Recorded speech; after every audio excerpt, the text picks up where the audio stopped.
Is it 20 or 19? It's 20. 20. All right. 20 it is.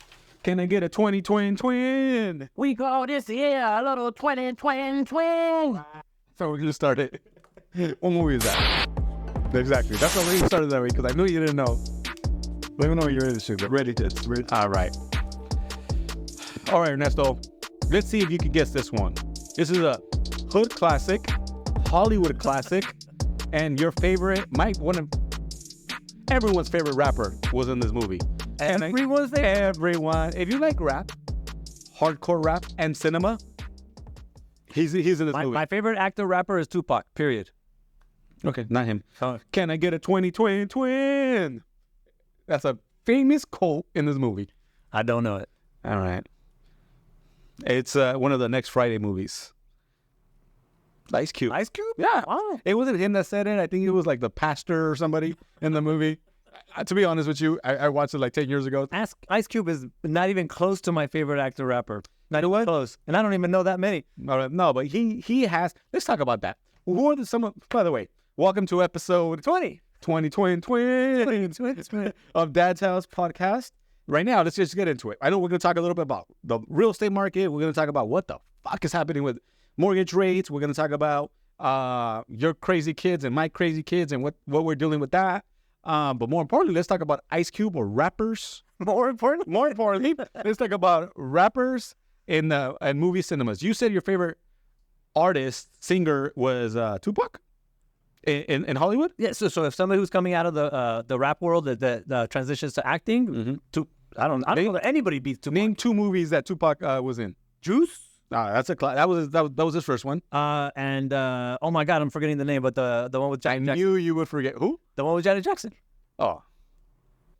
All right. So with that, okay. So we have Tupac. We have Ice Cube. Who else has been in a movie? 50 Cent's been in a movie here. 50 Cent, for sure. DMX did a movie. Well, DMX did a lot of movies. Yeah. They were calling him the next Tupac.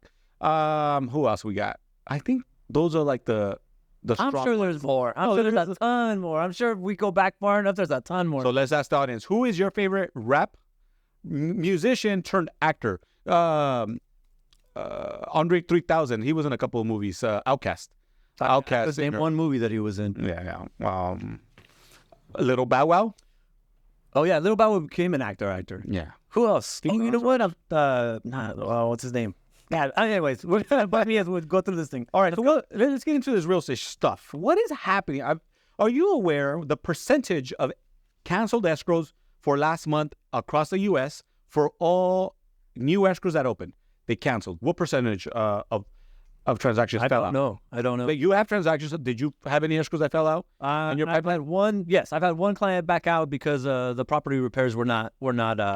The property repairs were going to be extensive, and the seller didn't want to. By the way, I think that was my escrow. It was. I think it was my escrow because I canceled one last month or a couple. No, it wasn't your escrow. Actually, that was this month. I had a cancellation this month. Great deal. I did not agree with my client on this one, but again, customer's always right. Even though I thought he was wrong on this one because this was such a good deal, but he was adamant. If the seller doesn't want to fix anything, I'm out. I got to respect that. It's his wishes, it's his property, it's his money. Nothing I could do. But yeah, he was asking for credits for electrical panel, credits for the termite. He was asking for credit for plumbing, minor plumbing issues. He wanted an $18,000 credit. Do you think this market is starting to tolerate requests like that? You gotta understand the type of seller that's out there. Not your traditional seller.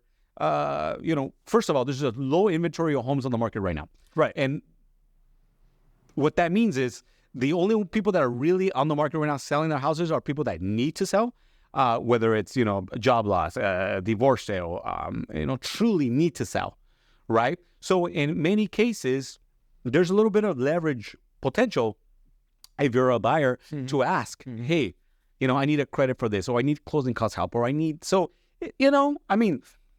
there is less. Sorry, I burped right now. I apologize. There is less.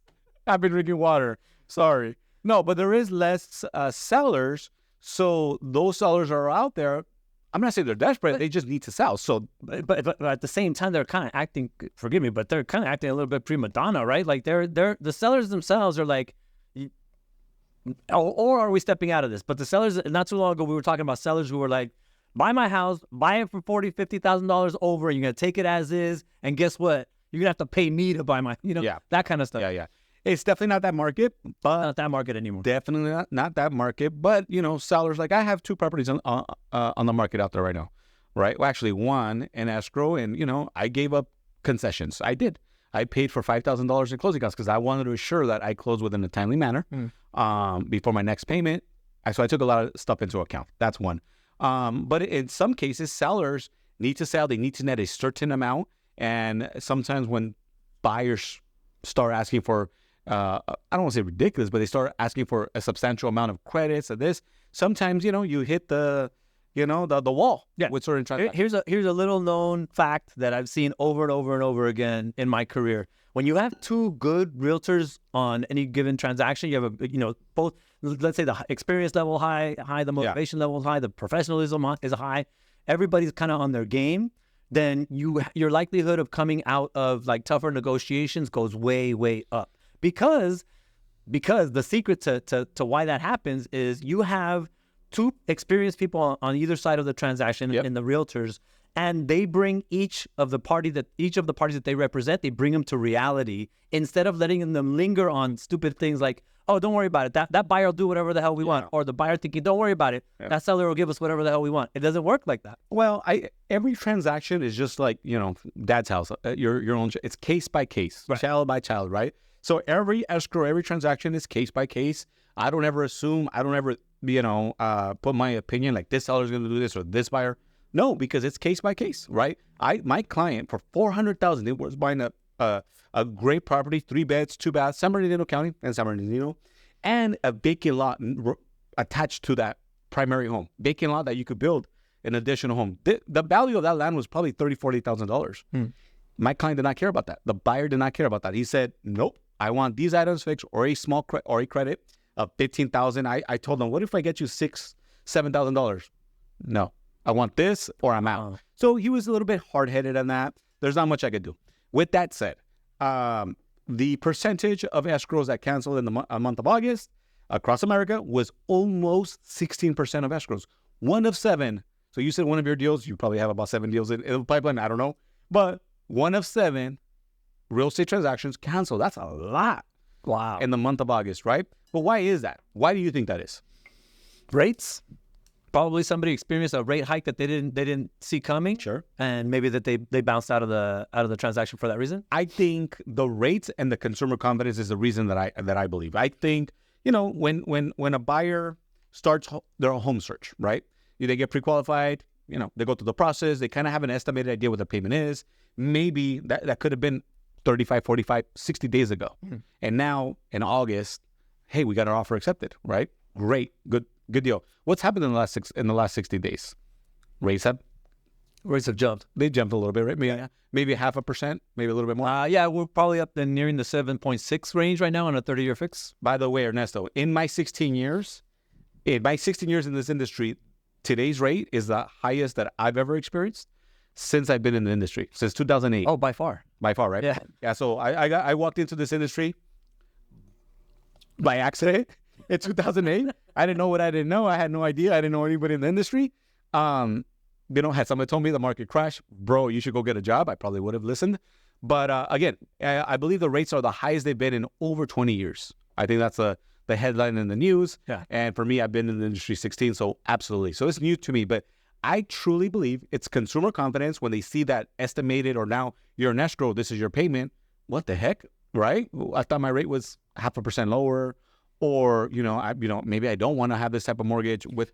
But what you're saying with consumer confidence is people who are saying, you know what, maybe the economy is not going to be so great in the coming months, so my intention to buy this thing that I may or may not need is just going to be diminished by where I think the economy is going. And again, case by case, because my thing is, how motivated are you as a buyer? How motivated are you as a seller, right? As an investor, I'm an investor, full-time investor. Am I motivated to buy or make deals or sell property? Right. Yes, 100% on all 3 other questions. So you're thinking like an investor.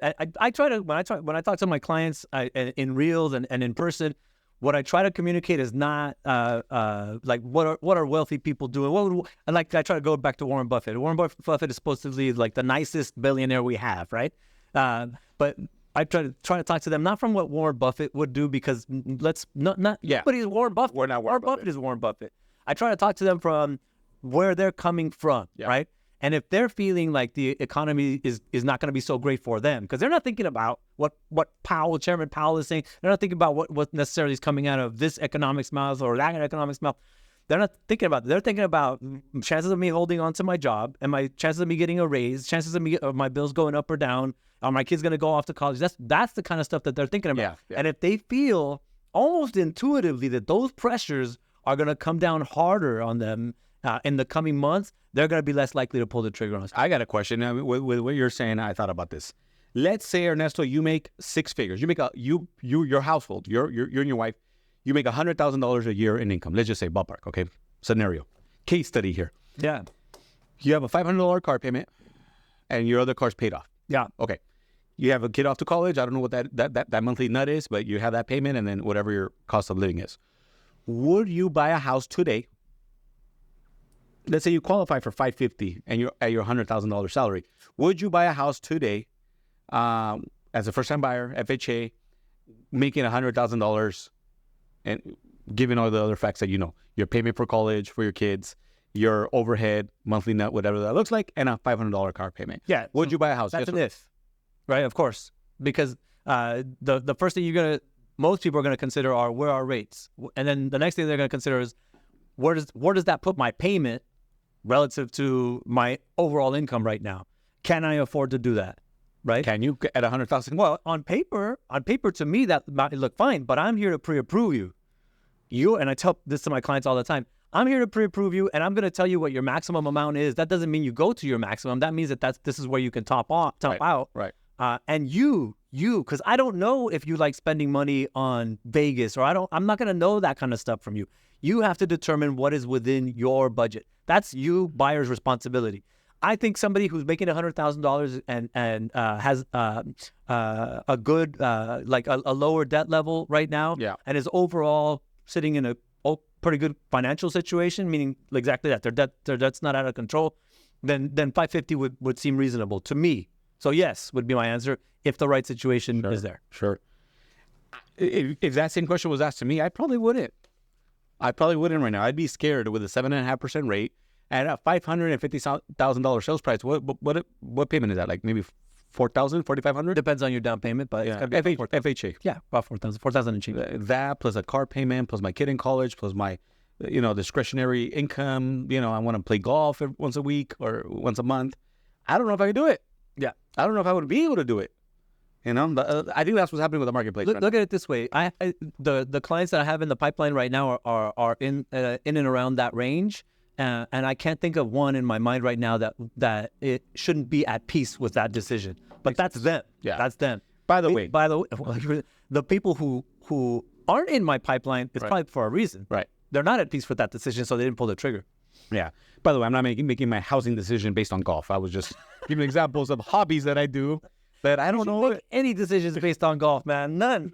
Oh, when you're retired, except golf-related decisions. All right, so let me ask you this: states. What state across the U.S. had the highest percentage of cancellations? Let's see if you could guess this one.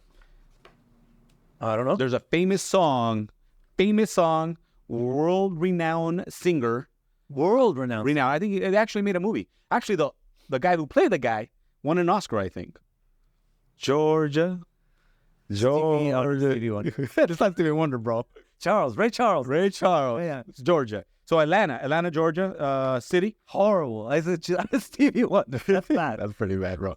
Make sure we put that looking at me and judging me right now. I'm judging you. Okay, so Atlanta had the most cancellations in the month of August with the escrows that fell out of escrow, almost 24%. 1 of 4 deals fell out, and I would love to know the why on that. Well, I think Georgia's a hot state where there's a lot of job growth, a lot of job opportunities, low cost of living, right? The suburbs. I mean, I've driven by Georgia. I remember I stopped by to have. I went to a barbecue joint. Man, it was probably the best pork I've ever had with that, sauce, vinegar, barbecue sauce. Oh my God, it was amazing. But I remember paying like $8 for this meal. I'm like, how the hell do they afford, this great restaurant for $8? This meal that I'm having, I couldn't, it didn't add up. I believe that there's a lot of great opportunities in Georgia, and that's probably, there's a lot of options. Now, Georgia is not like Southern California. Southern California we have a shortage of inventory. I don't think Georgia has that type of inventory, right? But you have a list there of 5 states that are being recommended. If you want to be rich in the next 5 years. 5 years. And then if you want to be rich in the next 5 years, invest in these 5 states. What states are there, Ernesto? Colorado, North Carolina, Texas, Tennessee, and Washington. By the way, all those states are they red or blue states? These are all red states. I'm not sure about Washington, but the others are definitely more red. Actually, no, Colorado is a blue state. It is. Okay. But with that said, Why do you ask that question? About what? About whether it's a red or blue state? Because policies matter.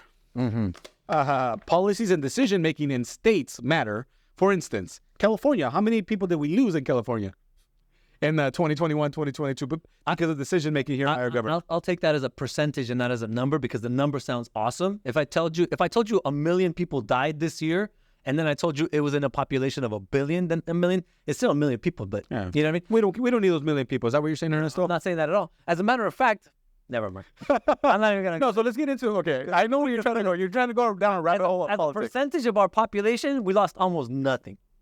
I know people want to say all these people are leaving California, and nobody talks about how. Number one, there's a couple things that counteract that, right? How many people are coming into California? Look that number up. Where are they coming from? Look that number up, right? Ohio. That statistic up. Ohio. Yeah, they're coming from places where a lot of us are saying that they're leaving too. That's another thing to consider. But anyways, let's get the politics out of this particular thing that you're bringing up. Please. I find it really interesting that somebody's who was making the prediction here that By the way, buy property in these states you'll be rich in the next 5 years. By the way, this is a report that I found on Yahoo News, and it was done by real estate agents.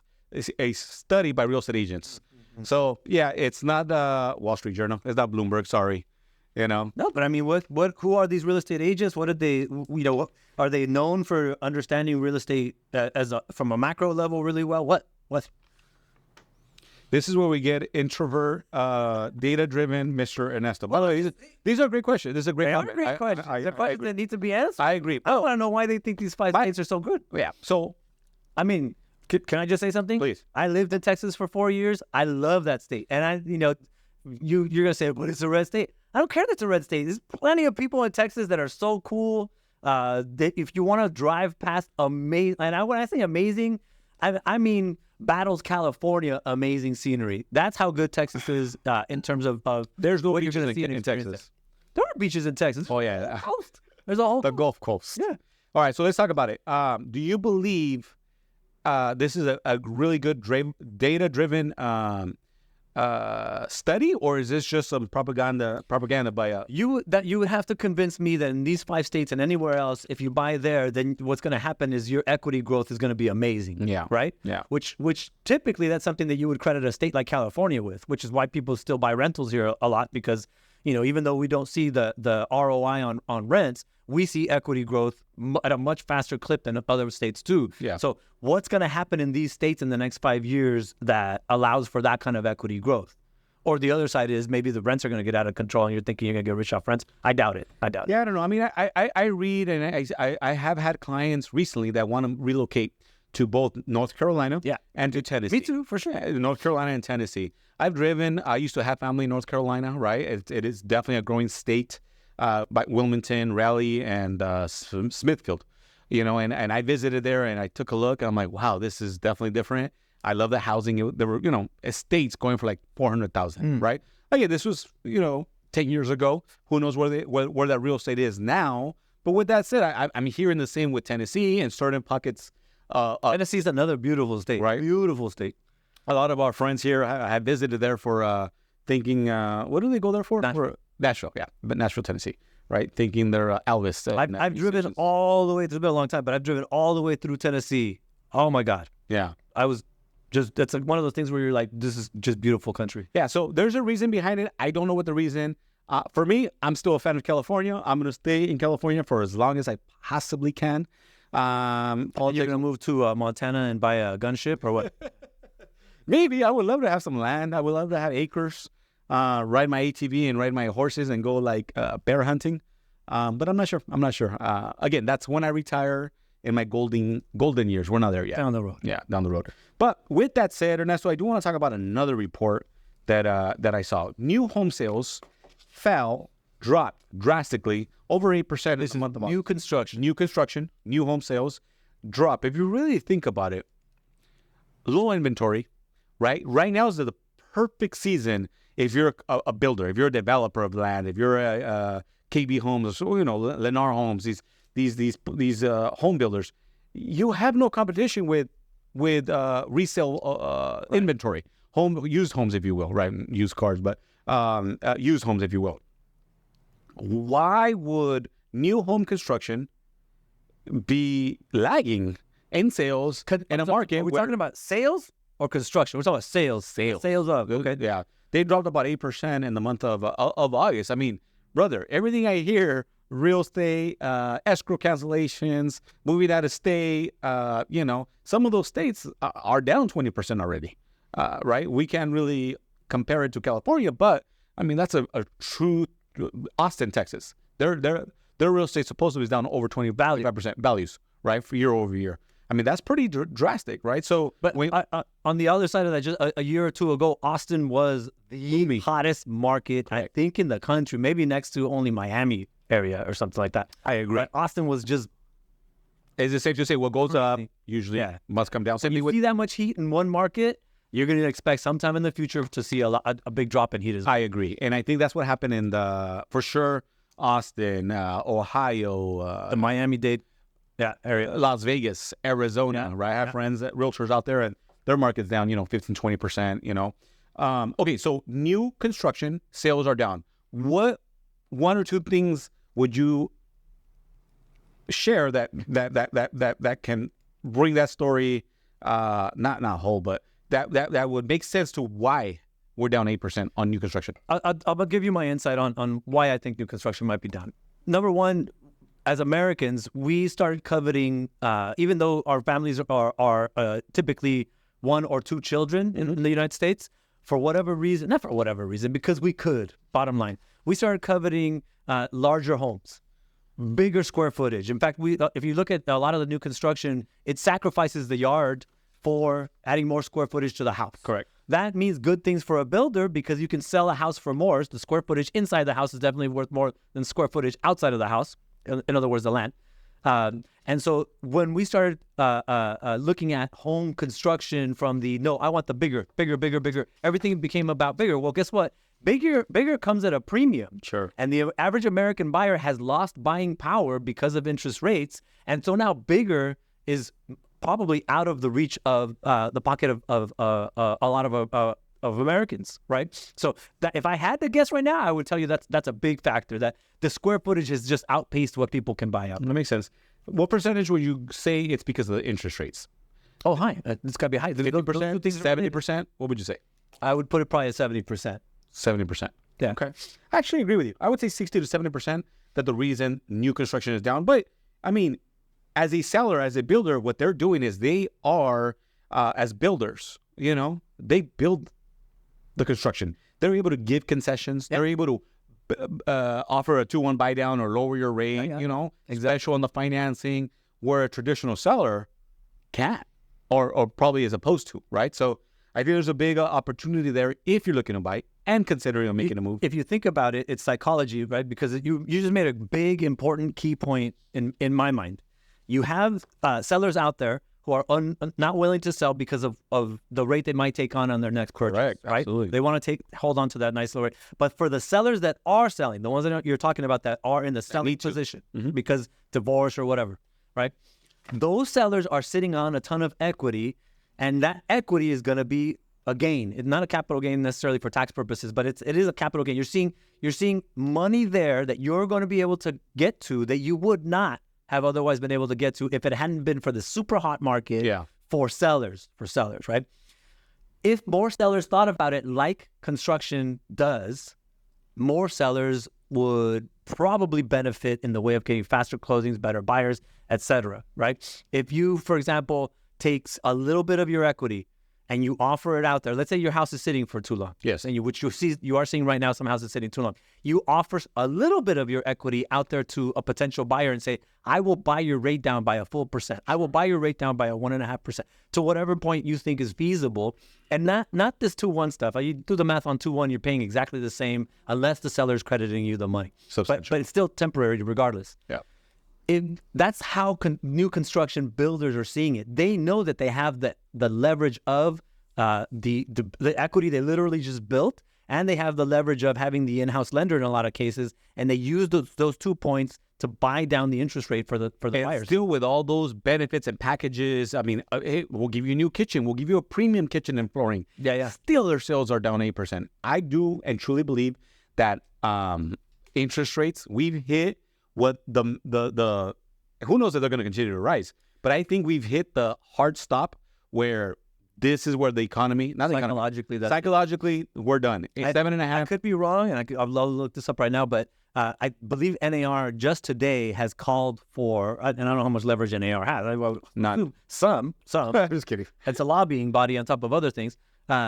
But NAR has just called for, that's it, man. Stop. You got to stop putting up interest rates. You got to stop doing that. I believe that happened as of today. Sure. Yeah. So I really believe that that 7.5 rate is the hard stop. This is it. This is all the market could bear. I do believe that probably rates will continue to go up in the next meeting or the next quarter, the next month. What we were looking at prior to the last couple of weeks is we were looking at interest rates. And in case you haven't listened to our podcast before, by the way, like and subscribe. Yes. We've been talking about the potential for interest rates to come down as we go into the end of this year. We've said it over and over again because that's what people who get paid a lot more than us are saying out there, or we're saying out there.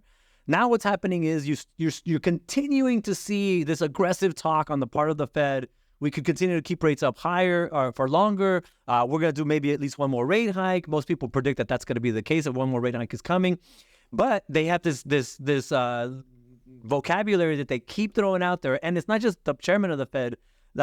Almost every member of the board is saying the same thing. We could keep rates higher for longer. We could keep rates. Guess what? People are starting to get convinced that that's exactly what's going to happen. You are seeing, I think it was the CEO, I could be wrong on that. But people are saying, well, we're going to see higher rates through the end of 2023, and then we're going to start seeing tapering off now sometime in 2024. I'm looking forward to that. Oh, we are looking forward to the marketplace needs it. My loan officer friends need it. Here's this narrative that's going on out there right now. Buy your house now, because what happens when rates go down is everybody and their mother is going to jump into the market and home values are going to skyrocket. Sure. Do you believe that? No, I don't. I don't either. Yeah. Necessarily, I don't believe that. That's one scenario for sure. Sure. Right? What's another scenario that could play out in your mind? As far as what exactly? So if I say to you, interest rates, when interest rates do eventually come down, and Lord, let that be soon. Sure. But when interest rates do eventually come down, you will have made a mistake in waiting for that to happen, because values are going to jump up. There's going to be a lot more buyers out in the market. I think, I mean, truth be told, real estate is not a decision for this year only. It's a long-term play. Yes. And that's the decision making that most families, decision makers, even investors, are you buying this to buy and hold the real estate long-term, 5-year, 3-year, 10-year plan? Or is it something that, it's a flip, it's instant, it depends on the market today? Most real estate transactions are not that. I would say 95% of all sales are more long-term plays. So it's case by case, but going back to the family and the buyer, well, it depends. What does your income look like, your debt look like, and your current housing situation look like? If you're being evicted or the landlord's asking for the property back, you make great income and you're willing to, drive past a 15, 20, 30-mile radius to own your piece of land and home and roof, it makes sense to buy. But not always, not everybody, right? Not everybody, because you just said for you, probably not. Earlier on, if my salary was, if my household income was $100,000, I have a $500 car payment, and I'm responsible for my daughter or son's college tuition, and I have another kid in high school, right? Your scenario, heading down that road, right? Heading down the same road in about 2 or 3 years, right? I don't know if I could afford a house right now. I would probably have to wait. But the other side of that token is, can I afford to rent? You know, rents are $3,000-$4,000 a month as well. So I don't know. It's a hard case. Let's do three quick things that where we talk about the future, right? Okay. So the scenario we all just we're hoping for, which was that rates would start coming down at the end of the year, and going into 2024 they would continue coming down. That may not play out. That's starting to be the understood case out there. That may not play out. Higher rates for longer. But did good, smart, intelligent people say that was probably going to be the case earlier this year? Yeah. Yes, they did. Second scenario, all these people that are saying, guess what? But go ahead and buy your house now because you can always refi later. I don't say that. You'll never hear me say that to a client. Can you always refi later? Yeah. Is the market going to sustain a refinance for you? In other words, is your economy, your personal economy, going to be in a position to refi later? I don't know. Yeah. And you don't know. Yeah. So be at peace with the payment you have right now. And if you can improve it later, that's fantastic. But be at peace. I tell people, be at peace with the payment you have right now before you decide to pull the trigger. And then that's the other one. The third one that's very prominent out there. People are using it. People are doing side-by-sides on their reels with their, I forget her name, but she's the investment mogul that's on Shark Tank. Barbara Corcoran. I love her. Don't wait to buy because when the interest rates do come down, everybody and their mother's going to jump out and values are going to skyrocket. Sure. That's one scenario. Just like interest rates coming down at the end of the year was one scenario that didn't play out. Can you refi later? I don't know. That's one scenario, right? You might be able to refinance later. Is it smart to? Is a whole other thing. And then this Barbara Corcoran thing where she says buying. By the way, as a salesperson, scenario. But my idea on that is, like it's always been, my answer is, if it's the right time for you to buy right now and you can be at peace with the decision you're making to move forward, move forward. Yep. Don't wait. Yep. Don't wait because equity does grow, especially in places like California, and you might get outpaced by that equity. It's definitely case by case, and I do agree with Barbara Corcoran. Again, on some level, long term, it makes sense. Yeah, long term. If your goal is, I'm going to become equity rich overnight in the next 12 months, probably not going to happen. I agree with her stance of if you're in a good position to buy right now, pull the trigger. I very few cases where I can think of where that's not been the case in my head. Yeah. But does that mean that the values are going to skyrocket when more buyers come out into the market? Because here's another scenario that could happen. But more buyers can come out to the market. Guess what? What's going to happen when interest rates drop? Who else is going to come out into the market? More sellers are going to come out into the market. Sure. Right? So who knows? Yeah, I look forward to that market. I definitely look forward to a different market. That's that kind of market, kind of an even, nobody has an advantage, seller or buyer has an advantage. I like those markets because those are the ones where it takes a lot of creativity to create good deals on both sides. So speaking of good deals and both sides, let's talk about a dad's house subject. I'm going to change it up. I'm going to throw a curveball on this one. Vanessa was standing outside the window. It looks like she left, thank God, because I'm going to talk about her. Right? This is not a dad's house subject. It's going to be more of a marriage. Husband in the house subject. Yeah. So me and Vanessa, we're remodeling a project. So we bought a property. It's an investment property. And together, we're working as husband and wife on decision making. I've realized why I flip basically on my own. I buy houses, projects, for our household, and I flip them. I don't even tell her anything. Hey, I lock it in. If I'm short money, hey, babe, I need I need an advance from this account. Anyways, long story short, we have a project. And on this one, we decided we're going to work together. You're going to make decisions on tiles and flooring and contractors and paint. Bro, I will never do this again. Yesterday, we had to go visit this project, right? And, what does a husband hate the most hearing from his wife? Do this. How about I told you so? How about I told you so? I probably heard I told you so 3 different times yesterday. And tears. My wife cried on decision making or something.